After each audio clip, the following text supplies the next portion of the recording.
Mungu yana mambo mengi kuyaweka, na mambo yale sio mengi zaidi, lakini ni kutii neno la Mungu.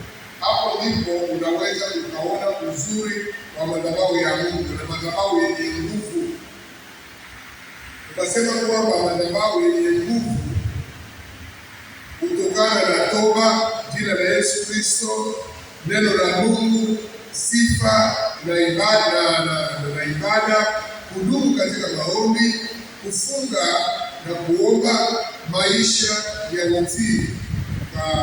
Tukaishia hapo, lakini kasema kwamba leo uendelezo unakuwa tuko bado pale pale katika madhabahu, na unadanganya kukamilisha madhabahu.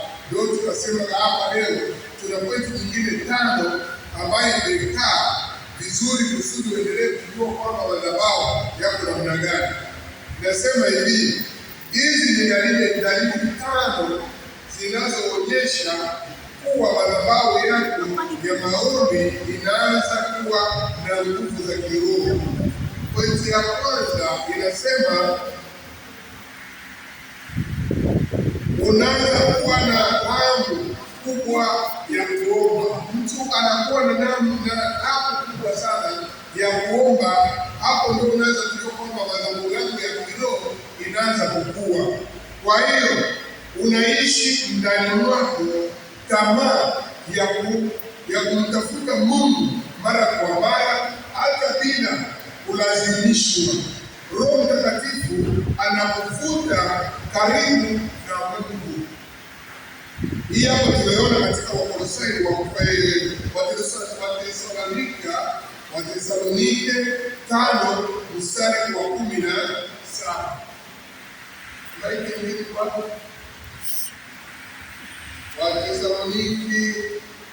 Wathesaloniki wa kwanza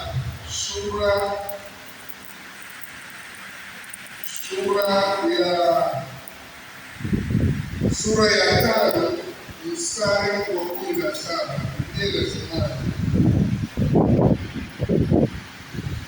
Katika Wathesaloniki wa kwanza sura ya 5 mstari wa 17, Biblia inasema hivi: ombeni bila kukosa au bila kukoma. Ina maana kwamba hapa Biblia imetoweka wazi kwamba ukitaka kuona kwamba madhabahu yako yanaanza kukua kiroho, ni lazima uwe mtu ambaye una hamu mara kwa mara ya kuomba Mungu. Unaweza kujisikia tu mwenyewe kwamba ni lazima niombe Mungu. Na pointi ya pili tunasema kwamba unaanza kuelewa Biblia kwa undani zaidi. Unajua unapofika unaweza kukua kiroho. Unaweza kuona Biblia kama chakula. Unaweza kuona kama ndani ya Biblia kuna chakula. Hapo unaanza kusikia kwa hapo, na unaposoma neno unalielewa kwa haraka sana, kwa sababu yale magumu yaliyokuwa kichwani yanaanza kuondoka. Ina maana kwamba unaposoma na kuelewa, ina maana kwamba unaanza kusoma kitu ambacho unakipenda. Unajua kuwa unafanya jambo unalolipenda hata ulione ugumu. Kuna wakati tulipokuwa watoto wadogo, kuna wakati kama mimi nilikuwa nikiona mwalimu wa Kiingereza akaingia darasani na tamani nimuue kabisa, ndio nikakata pembeni. Lakini kumbe unapopenda hata masomo magumu unaanza kuyaona sana. Wamejisikia soma mpaka ulipendi, unaona mwalimu, hata mwalimu mwenyewe ulipendi. Ukiona hesabu, mwalimu amehesabu akija, unatamani mwalimu akutaka siku anaweza akaugua siku moja kakache na maji. Kumbe mwalimu ana makosa, anakujenga, lakini kwa sababu wewe hujitambui, unaona kama mwalimu anafanya nini, anasumbua. Lakini mwisho kwa mwisho tunaanza kujifunza Kiingereza kiufupi. Unaanza unajitafuta, unasema lazima Kiingereza niongee. Lakini wakati ulikuwa na fursa ulikuwa ujitambue. Kwa hiyo ina maana kwamba unapoanza kukua kiroho, neno la Mungu unaanza kulisoma, unalitamani. Kumbe hivyo hivi, kumbe ni hivi, bila kulazimisha. Kwa hiyo ile ni jambo la pili.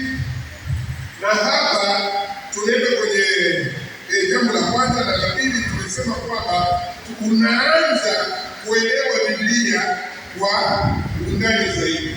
Neno linasema unaposoma neno la Mungu uelewa wako unaongezeka na mafundisho yanakuwa wazi zaidi kwako. Unaposoma Biblia haupati tena shida kama zamani, kwa sababu kila kitu kinakuwa kiko wazi kwako. Hapa tunakuta ni mstari Yohana 16